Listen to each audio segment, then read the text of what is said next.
Bem-vinda, Flávia. Boa noite. Boa noite. Vamos falar um pouquinho mais de você, posso? Claro, fique à vontade. Obrigada. Então, vamos lá. Esta jovem que desde cedo já acertou seus passos na doutrina espírita, que é uma doutrina reveladora e libertadora. Ela foi e será sempre muito inteligente, essa menina, em seguir esses passos, viu? Flávia frequenta a Casa de Solidariedade e Beneficência de Santo André há 17 anos. Olha, tão novinha e já caminhando destes passos, participando dos estudos e trabalhando como voluntária com as crianças assistidas por lá. É administradora do perfil @amiga.espírita, criado com o objetivo de divulgar o conteúdo da doutrina espírita e fazer lives diárias com estudos dos livros da codificação também. Leva consigo nesta caminhada seu filhinho Murilo, de 5 anos, que também faz lives com ela aos finais de semana, estudando os livros do conteúdo espírita da turma da Mônica. Deve ser divertido, não é? Que lindinho. É muito bom, né? Desde cedo já e a gente vai encaminhando, né? Exatamente. Um bom exemplo a seguir, não é? Muito obrigada, garota, por estar aqui nesta noite para nos incentivar com suas reflexões, viu? Então, nós aproveitamos o momento para agradecer desde já a sua estada aqui entre nós, mesmo que virtualmente, e também já deixamos a CELP à sua disposição para estar aqui conosco em Maringá, presencialmente, inclusive. Então, por enquanto, a CELP virtual é toda sua. Muito obrigada. Não conheço a cidade de Maringá, mas agradeço o convite desde já. E agradeço a todos também que estão entrando aqui com a gente via Facebook, via YouTube, para acompanharmos aqui o tema dessa noite. Dou meu boa noite mais uma vez, então, ao pessoal da Casa Espírita Luiz Picelli, a todos os amigos que estão aqui acompanhando. É sempre uma grande alegria estar aqui com vocês, mais uma vez, trazendo um tema tão importante para a nossa reflexão. Que a nossa noite seja abençoada, desejo muita luz em seus lares e de onde vocês estiverem assistindo essa palestra. A nossa proposta da noite é refletirmos sobre o nosso tema principal, que na verdade é uma pergunta que temos aí ao nosso encontro ao longo da nossa evolução. Como ampliar a nossa consciência? E aqui nós vamos, então, mergulhar em algumas reflexões, baseando-se sempre, claro, na literatura espírita. Também vamos estender um pouquinho para entendermos o que se trata a consciência, navegando sobre nosso desenvolvimento físico, nosso desenvolvimento também moral e, por último, pensando em meios, em como expandi-la, como ampliá-la, até através de ações diárias em nossas vidas. Então, aqui nós vamos nessa jornada, convido a vocês a participarem comigo, vamos trazendo aqui algumas reflexões e aos poucos vamos entendendo aqui, então, o que é essa busca, né? Primeiro vamos falar da busca, então, da nossa consciência, vamos entender do que se trata o ser consciente. Então, eu trago algumas perguntas aqui para a gente refletir juntos. Pensando aqui, né, em relação à consciência, será que o homem ele é o único ser consciente que existe? Né, pensamos por conta da sua racionalidade, pela sua busca de soluções através da inteligência, ou de repente essa consciência ela também pode vir através do instinto, como nos animais. Então, de onde vem toda essa consciência, né, que nós falamos tanto na literatura espírita, falamos também em relação à neurociência. E nós sabemos que a consciência, na verdade, é a manifestação máxima da nossa inteligência. É a nossa percepção dos próprios pensamentos e a experiência que nós vamos passando. Os animais, na verdade, eles até possuem um certo tipo de consciência, um pouco mais rudimentar, um pouco mais primitiva em relação aos seres humanos. Mas a consciência, ela acontece de maneira completa nos seres humanos, principalmente por estar associada à linguagem. Essa linguagem que nos permite, então, nomear e caracterizar tudo o que acontece no mundo ao nosso redor.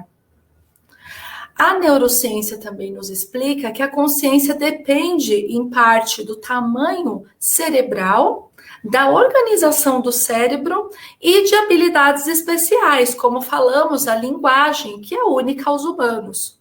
Então, ela é feita de maneira completa através dos humanos, mas isso não significa que os animais não tenham sentimentos e não tenham percepções. Eles têm, e muito. Mas o ser humano, ele consegue ali perceber mais ao redor e agir a partir disso.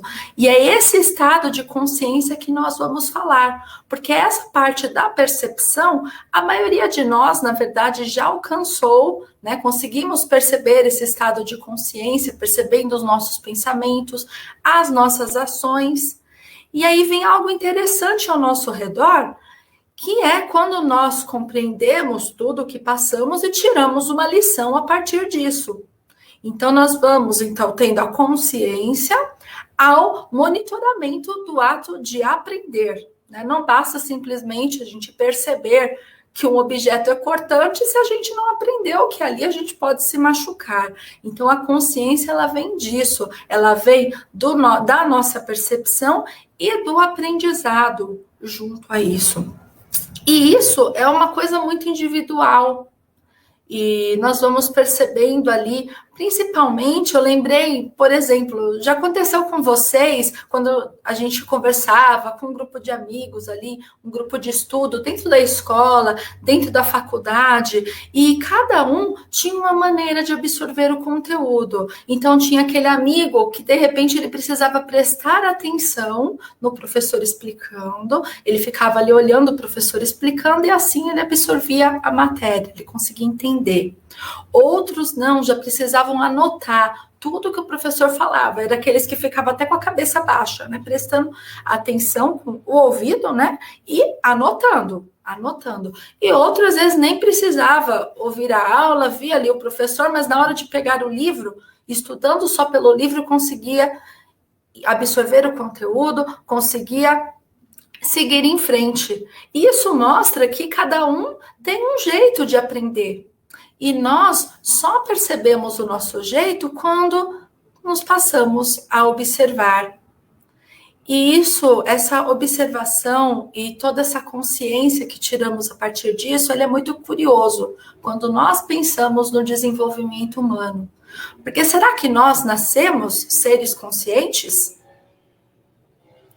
E eu me interessei, na verdade, muito por esse tema sobre desenvolvimento humano, quando eu acompanhei, ainda acompanho o desenvolvimento do meu filho, que hoje tem 6 anos, e desde a gestação eu sempre me fascinei pelo desenvolvimento dos bebês, do feto, depois bebê, e assim foi crescendo e a gente vai acompanhando esse desenvolvimento do corpo físico. E da parte espiritual, nós sabemos também que o espírito, ao reencarnar, na verdade, ele vem de todo um processo de redução do seu corpo espiritual, do seu perispírito, para que o mesmo caiba num corpo físico pequenininho, um corpo físico ainda em processo de desenvolvimento ao longo de muitos anos. E assim que acontece, então, o espírito ele reencarna nesse corpo de bebê, muito limitado no início, né? Vemos quando pensamos no tamanho de um cérebro do bebê e o quanto que ele aumenta de tamanho ao longo de 1 ano, 2 anos, nós vemos como essa evolução ela é até rápida nesses primeiros anos, mas ela ainda está em formação. Mas esse espírito, simplesmente por estar num corpo tão frágil e limitado, ele nunca está desamparado. Ele é completamente amparado pelo seu mentor espiritual, por toda uma equipe. Por trás desse projeto reencarnatório, esse processo reencarnatório que, na verdade, mais se torna um projeto, E aí temos o amparo, então, dessa espiritualidade, até por volta dos 7 anos de idade, nós temos o mentor espiritual ao lado das crianças o tempo todo, que acaba fazendo com que eles tenham uma relação ainda com o mundo espiritual. E aí, quando pensamos em relação aos bebês pequenininhos, é muito interessante de se observar quando bebezinhos, o vínculo emocional que existe com a mãe. O vínculo ele é tão forte que faz com que o bebê se perceba uma parte da mãe, como ele e a mãe fossem uma única coisa. Ele não sabe quando ele termina e quando a mãe conhece. É um vínculo tão forte, um processo tão forte, que alguns falam até que é uma simbiose. Há uma comunhão ali de sensações, de pensamentos, há uma ligação muito forte entre eles. E esse processo, por volta dos 5 meses, o que acontece? Pelo seu desenvolvimento cerebral, o bebê começa a perceber que nem sempre a mãe está por perto. E ele percebe também que existem outras coisas ali ao seu redor, né? Nem tudo é a sua mãe. E esse processo ele é tão forte que os especialistas até chamam de angústia de separação, porque o bebê ele fica angustiado ao ver que a mãe saiu da sua vista e acha que ela sumiu. Então, olha a percepção, olha como ele vai tomando consciência. E quem já conviveu com bebezinhos vê diariamente esse avanço no seu desenvolvimento cerebral, assim também como avanço no desenvolvimento físico, e vai gerando aí uma série de inquietações nesse serzinho. As habilidades sociais também, a capacidade de se relacionar com o mundo ao redor vão sendo desenvolvidos ao longo dos anos. Na sua primeira infância, que foi marcada entre os 0 e 6 anos, então o bebê ele não sabe desde pequeno se relacionar com os outros, ele não tem consciência que faz parte de um grupo de bebês. A gente não para pensar nisso, mas quando a gente tem um bebê, você percebe que crianças pequenas brincam sozinhas, porque elas não sabem brincar ainda com o outro, não sabem interagir socialmente. E nós vemos assim que o nosso próprio preparo do cérebro, na verdade, ele vai levando muito tempo. São vários estágios que vão passando aí, até que nós chegamos no estágio de amadurecimento. Vamos, então, entendendo, todos os neurônios vão sendo formados, as ligações, as sinapses e tudo mais. E cada estágio vai proporcionando aprendizado novo, né? O tamanho do cérebro também vai aumentando, a complexidade também vai se aumentando, e assim o indivíduo ele vai tendo maior consciência, incluindo o pensamento crítico, né? Quando pensamos aí em todo o nosso desenvolvimento, desde a infância até a adolescência. E a informação que nós temos, na verdade, é que só por volta dos 20 anos que esse processo termina. Então, são várias áreas do cérebro que estão em desenvolvimento ao longo, desde o bebezinho até a infância, adolescência. E uma das últimas áreas, inclusive a ser terminada, é a parte frontal, que controla os impulsos e molda as perspectivas do futuro.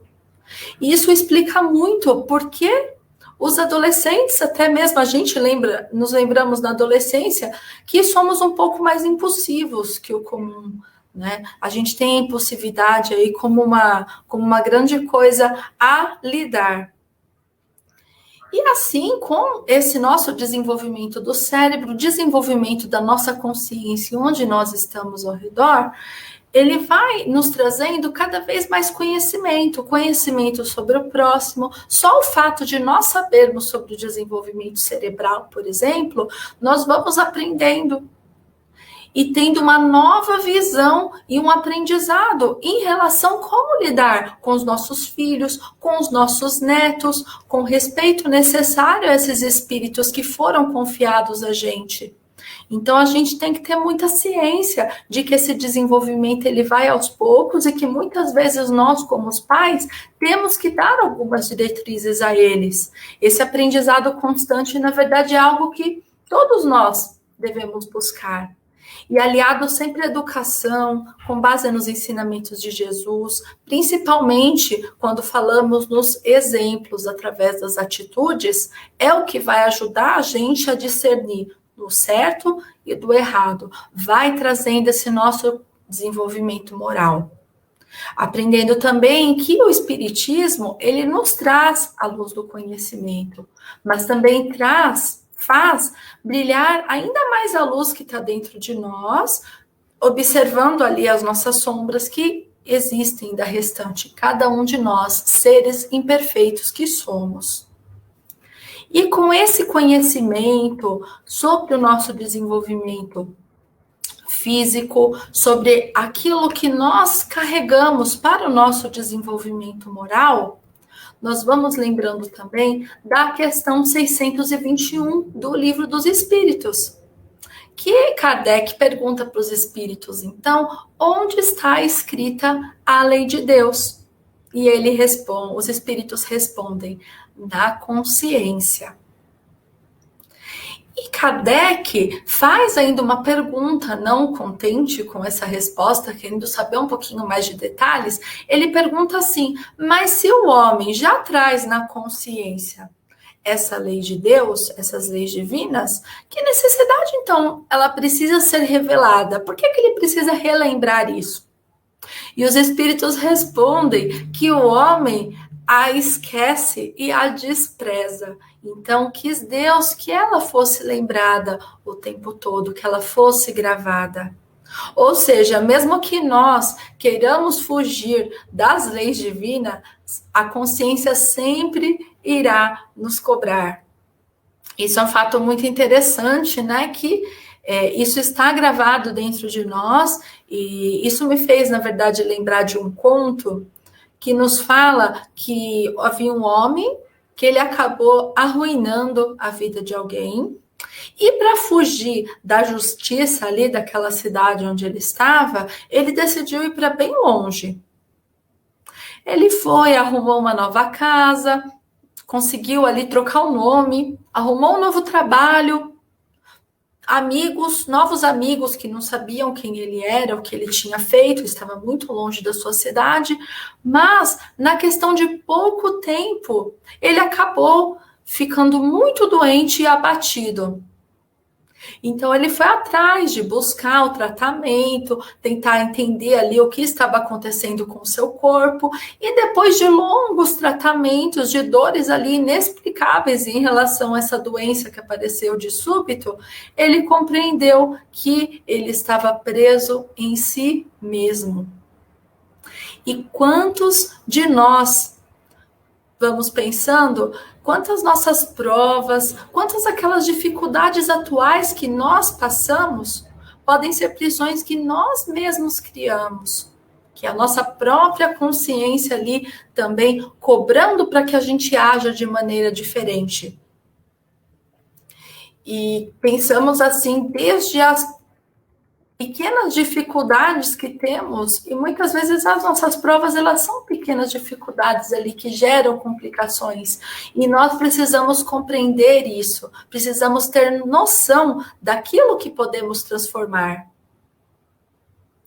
E para a gente deter essa consciência, para que a gente aprenda, então, a ter consciência sobre as coisas, precisamos passar pelos aprendizados, precisamos passar por todas as provas, todos os testes possíveis, e encarar aqui a Terra, como Emmanuel fala em vários textos, como uma escola, onde o objetivo principal é a nossa elevação, é o nosso progresso.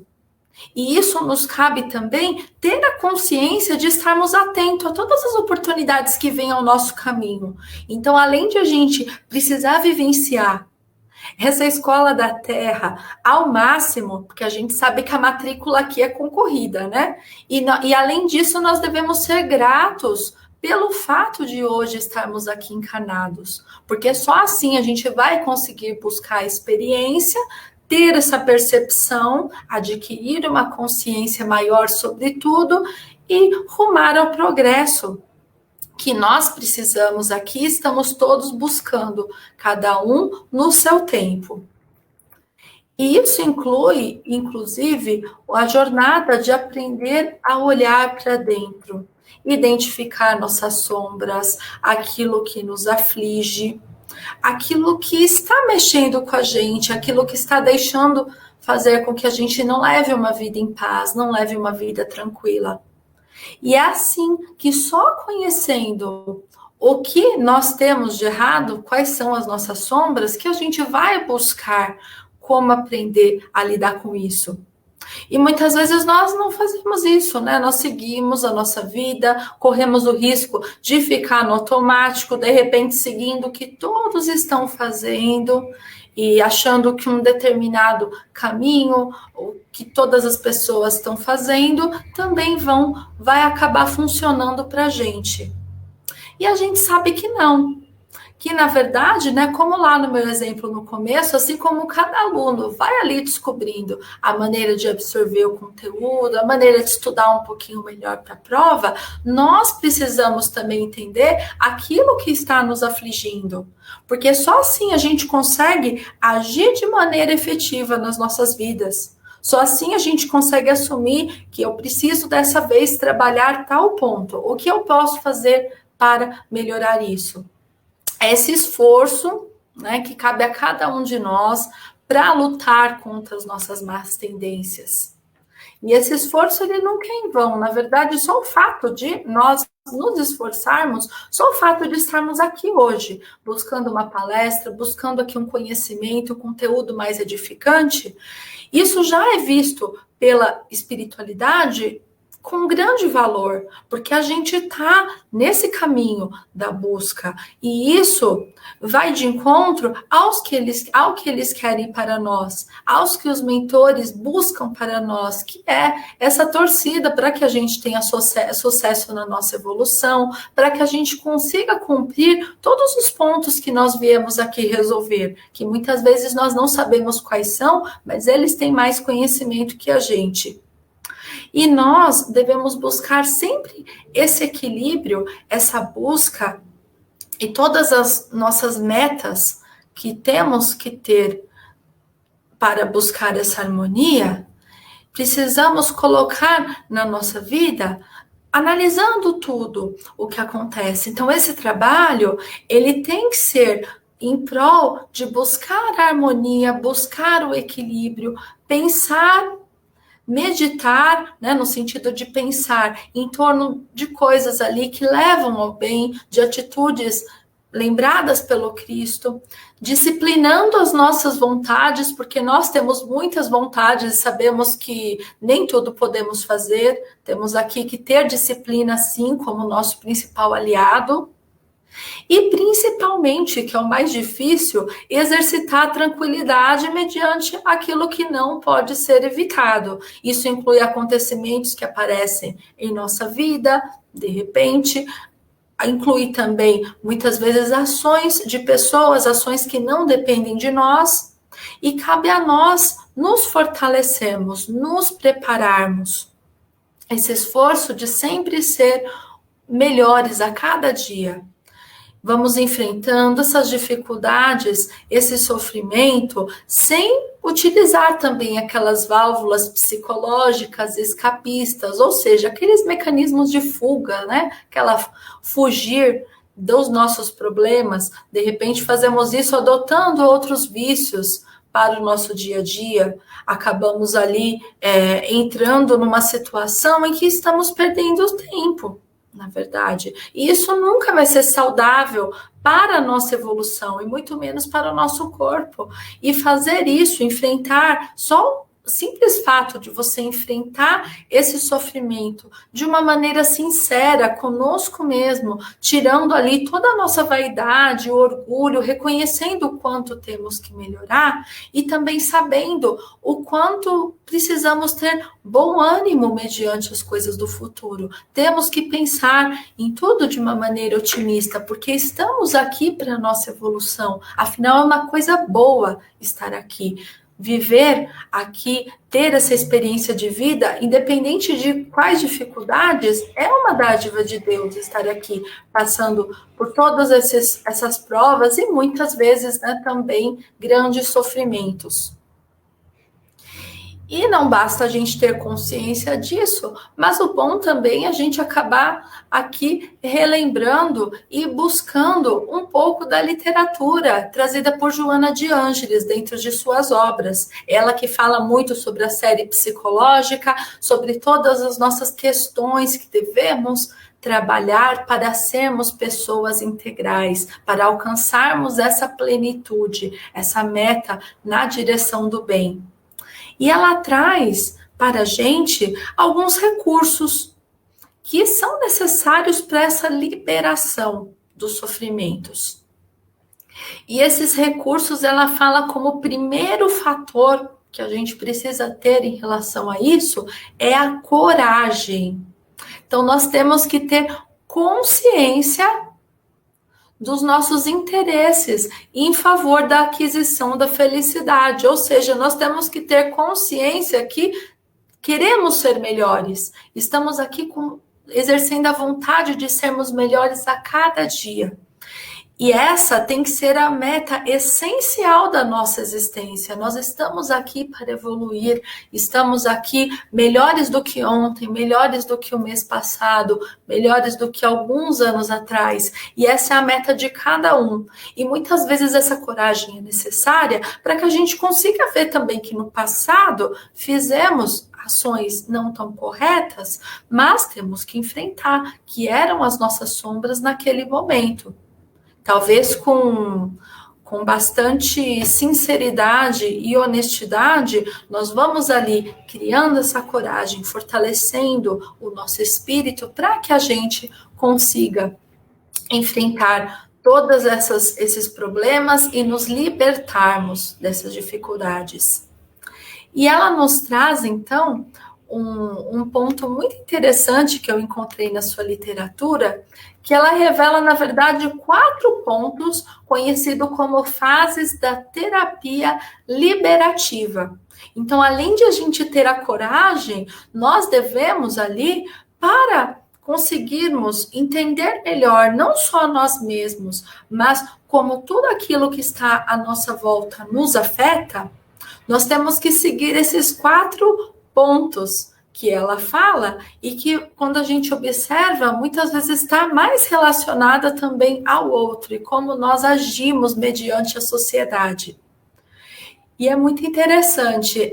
O primeiro ponto que ela fala é assim: nós considerarmos dentro da nossa mente que todos os seres são dignos de serem amados.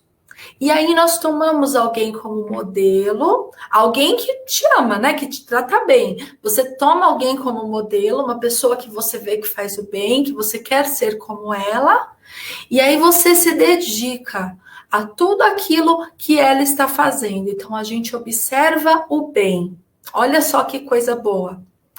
E quando a gente faz o contrário, né? Se a gente parar para pensar, a gente olha ali quem comete mais defeito, quem tá fofocando, quem tá falando mal do outro, mas a gente não repara naquele que faz o bem. E ela coloca como sugestão para a gente exatamente o contrário, né? Observa quem faz o bem.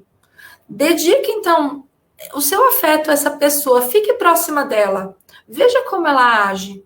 E simplesmente por esse fato de observar, de começar a ter essa visão favorável sobre alguém, ela nos fala que vão sendo diluídas todas as nuvens densas que acabam obscurecendo a nossa personalidade.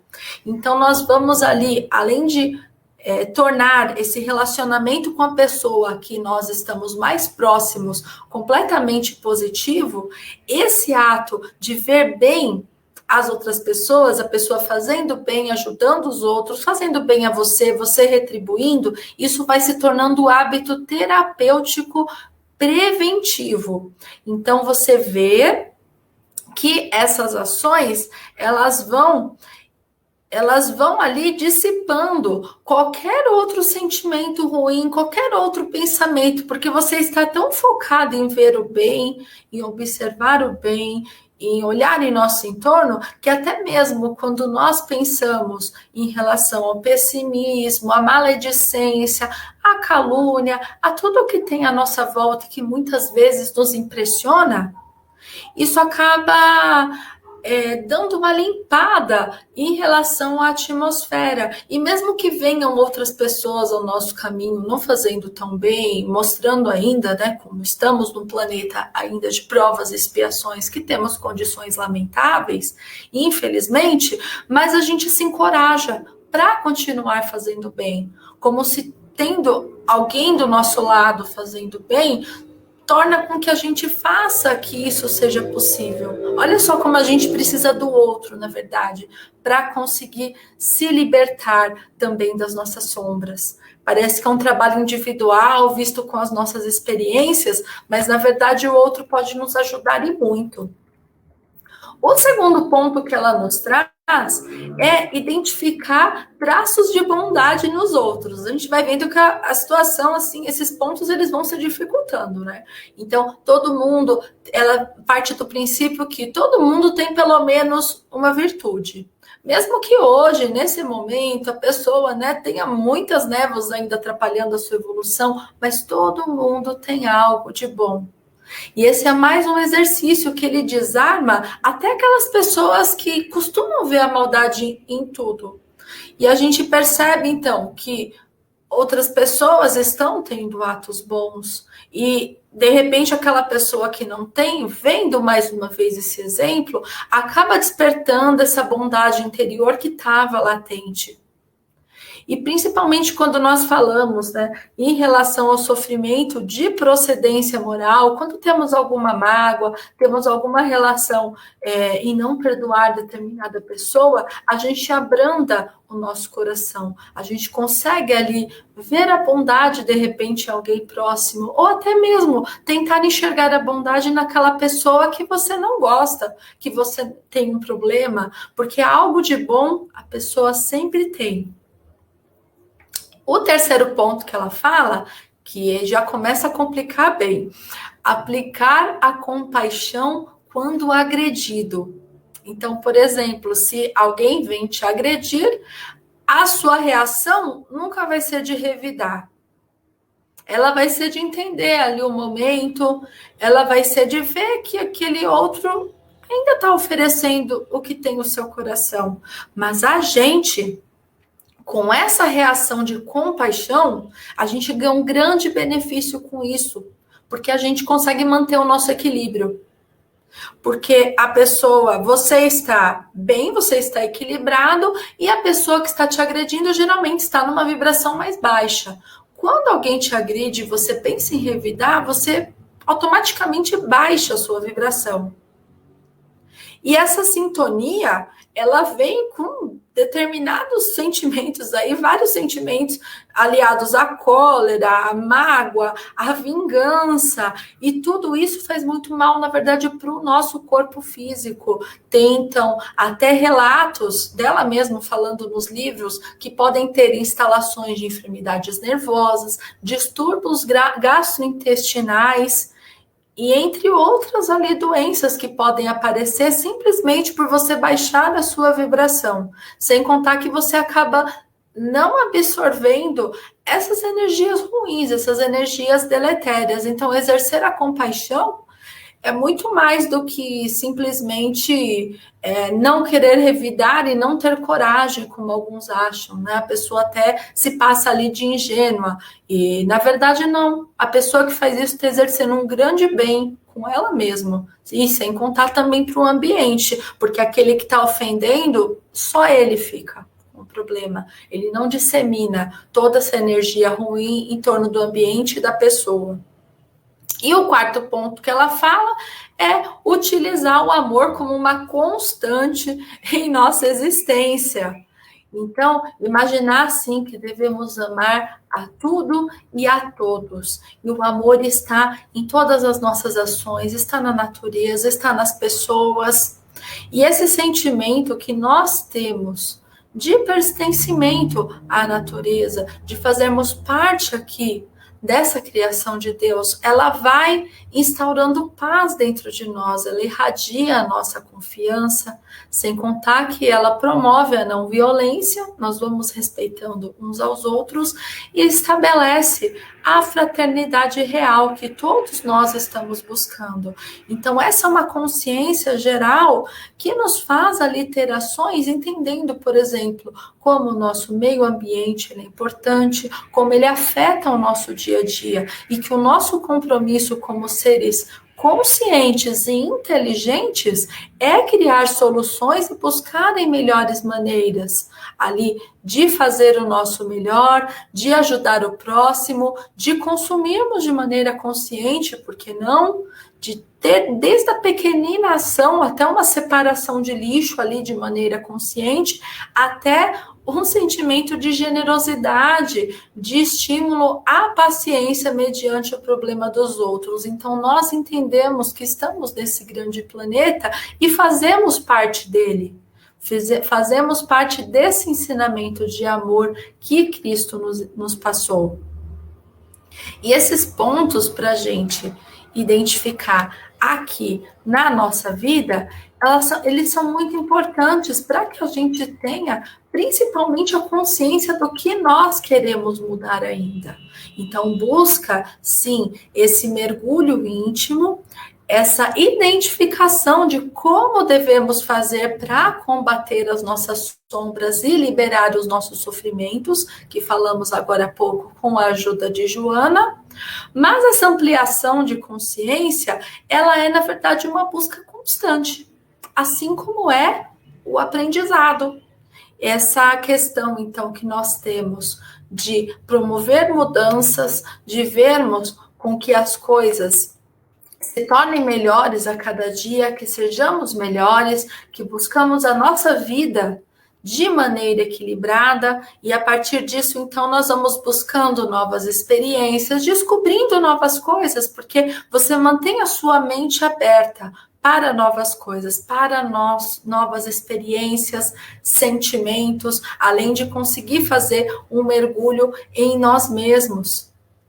E toda vez que nós nos propomos a fazer isso, temos como um projeto fazer uma mudança, criar um novo hábito. Temos consciência de que podemos ser melhores, mas de qual maneira?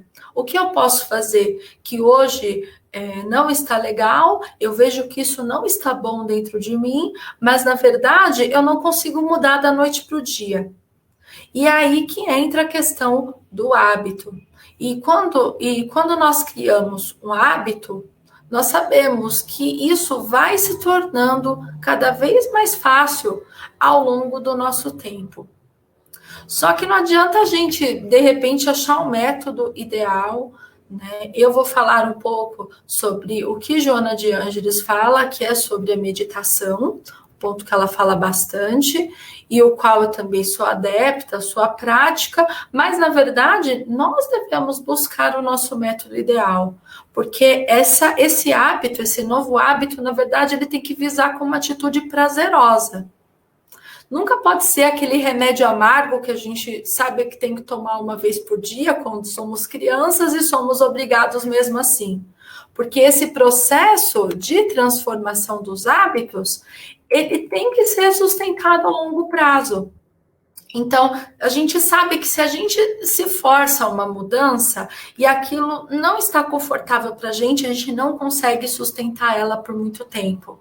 Então, pelo menos o mínimo de prazer, a busca, esse esforço, ele tem que ser ali alinhado com o que nós queremos. Muitas vezes uma transformação muito grande nos faz acabar desistindo de algo. E isso nós devemos buscar sempre nas nossas ações. Uma outra técnica também que é falado, né, para ampliarmos essa consciência, para nós conseguirmos aqui perceber mais a nossa volta, buscar ali, estarmos atentos a tudo e a nós mesmos, é a atenção plena, que é chamada também no inglês mindfulness. Não deixa de ser um tipo de meditação, porque ele, na verdade, ele é uma tomada de consciência em cada atividade que você está executando. Então, por exemplo, eu estou falando com vocês aqui na palestra, eu estou 100% aqui atenta ao conteúdo que eu estou passando. É uma boa forma, na verdade, até de fazer isso, porque nós precisamos, né, estudar o tema, buscar o conteúdo, nos concentrarmos, inclusive, tem toda uma harmonização para antes de começar uma palestra, e isso vai ajudando a gente a manter a concentração, perceber o momento presente. Porque muitas vezes a gente está aqui, vocês aí, ouvindo a palestra, lavando uma louça, ou fazendo uma outra atividade aí dentro de casa, e não é uma atenção plena. Às vezes estamos bem concentrados, mas não é pleno. Ou estamos ali trabalhando no centro espírita em determinada atividade ali, muitas vezes uma atividade que exige concentração, e não conseguimos dar o nosso melhor exatamente pela falta de concentração, porque a gente está pensando no que a gente vai fazer na janta, ou que a gente vai sair depois do centro e vai no supermercado, e aí a gente vai perdendo essa oportunidade de aproveitar o momento presente. E é uma prática muito bacana, inclusive, que nós vemos sendo utilizadas até com as crianças menores. Hoje, nesse mundo de tantas tecnologias, tantas distrações, na verdade, cada vez mais que conseguimos nos forçar a essa prática, a prestar atenção plena em tudo que nós estamos fazendo, certamente até somos mais efetivos no nosso aprendizado, na nossa tarefa do dia a dia, porque muitas vezes, acabamos nos distraindo com o nosso celular. E aí você fala, nossa, onde é que eu estava mesmo, né? Perdi o fio da meada. E muitas vezes, quando a gente está no ambiente de trabalho ali com outras pessoas, ou com muita gente em volta falando, e cada um tem uma maneira de se concentrar. Então, isso a gente vai acabar praticando, conseguindo melhorar o nosso dia a dia, buscando o nosso equilíbrio, e assim a gente consegue focar exatamente naquilo que nós podemos melhorar. E para nós finalizarmos, vou falar um pouquinho sobre algumas dicas de meditação, que a Joana de Ângelo nos dá algumas dicas para quem estiver buscando essa prática, tentando entender como isso funciona. E eu achei muito válido que ela fala dentro do livro Momentos de Meditação, se alguém quiser buscar, mas eu vou listar alguns pontos aqui para a gente conversar. E ela dá algumas dicas assim, para a gente, na verdade, começar esse treinamento meditando num pensamento de Cristo. Então, olha só, qualquer passagem da Bíblia, qualquer frase que te lembre, por exemplo, um ensinamento de Cristo. E ela fala, fixa-o pela repetição. E vai depois da meditação, você aplica na sua conduta através da ação. Então, olha só, não é só simplesmente uma meditação, é quase uma terapia, se a gente parar para pensar. Aí eu pensei num exemplo aqui para trazer para vocês, né? A gente medita, vamos lá sentar para meditar, num modo confortável, onde estejamos em silêncio e tal. E aí você fica pensando no ensinamento de Cristo. Vamos pensar na frase, a boca fala do que está cheio o coração. E aí ficamos, né, repetindo essa mensagem, vamos ali internalizando, nos concentrando para meditar em cima dessa mensagem. E aí, além disso, né, concentrando nessa frase durante toda a meditação, nós passamos então a observar o que nós falamos durante o dia, né? Já que a boca fala o que está cheio o coração, eu repeti tantas vezes dentro da minha mente, será que eu estou falando mesmo? Será que eu estou me expressando da melhor maneira? Ou será que meu coração ainda está precisando? Precisamos pensar ainda um pouco para domar esses ogrinhos que moram aí dentro da gente. E aí ela fala, então, com o tempo, né, você vai fazendo, faz por alguns minutos, aumenta o tempo pouco a pouco, e assim a gente vai aquietando o corpo, aquietando os pensamentos. Lembrando, claro, de ter muita calma em relação às sensações durante a meditação, aos pensamentos que vêm ao nosso encontro. Lembrando sempre, né, quando foge ou passa um pensamento na cabeça, lembra do objetivo, lembra da frase ali que você está tentando se concentrar e segue em frente. Ela fala outros pontos também que já aconteceu comigo, que ela fala para reservar uma hora calma, em que você esteja repousado. Eu lembro de no começo, quando eu comecei a praticar, eu comecei fazendo à noite, e eu estava 11 horas da noite, morrendo de sono. Como que a gente consegue meditar no escuro? Dormia. facilmente, né? E aí não é meditação nada, né? É sono mesmo. E a gente sabe, quem pratica isso e quem tenta, e quem se percebe durante os dias que se passam, nós percebemos que tem dias que muitas vezes é mais difícil, né? O nosso dia a dia, ele é um pouco mais difícil, nós conosco mesmo, também às vezes é difícil se aguentar durante o dia, assim como também tem dias mais difíceis para a prática da meditação. Mas essa eficácia, esse resultado, ela assegura que vem com o treinamento. Percebendo como estamos, percebendo a nossa evolução, tratando principalmente tudo o que está relacionado a isso e a nossa melhora com muito amor, não lutando contra os pensamentos, não forçando, não fazendo disso uma prática que seja um martírio, que a gente não vê a hora de terminar. Não, tem que ser um hábito, tem que ser uma coisa prazerosa e que a gente sabe qual é o nosso objetivo final. E aí ela nos cita que uma das dificuldades, uma das diferenças entre quem medita e quem não medita é a sua atitude mental mediante cada qual enfrenta os problemas. Então ela fala que a prática da meditação nos ajuda ali a ter um pouco mais de paciência mediante a dificuldade, enquanto o segundo, de repente, não consegue se concentrar e já reage com desespero quando vem alguma dificuldade ao encontro. Então, a meditação, a mesma atenção plena, qualquer método que a gente consiga aqui se perceber, ele vai trazendo para a gente, vai trazendo essa consciência no momento atual, vai trazendo ali uma ação até um pouco mais racional, utilizando então a parte racional do nosso cérebro e fazendo a gente agir de uma maneira um pouco mais equilibrada, que é inerente desse ser mais evoluído que nós estamos buscando ser. E esse é o nosso objetivo, assim como quando nós estamos passando ali por situações, e quem já passou por isso sabe como é, quando passamos por questões de transtornos psicológicos, vários transtornos psicológicos, como o transtorno de ansiedade e alguns outros que existem, mediante o momento da crise, é muito difícil você puxar essa parte racional, é muito difícil você conseguir pensar e se concentrar em algo, porque muitas vezes vem tantos pensamentos e tantas coisas, tantas preocupações, e isso acaba, essa prática acaba nos ajudando. De repente, até numa nova situação futura que vem ao nosso encontro, a gente nunca sabe as dificuldades que nós iremos passar.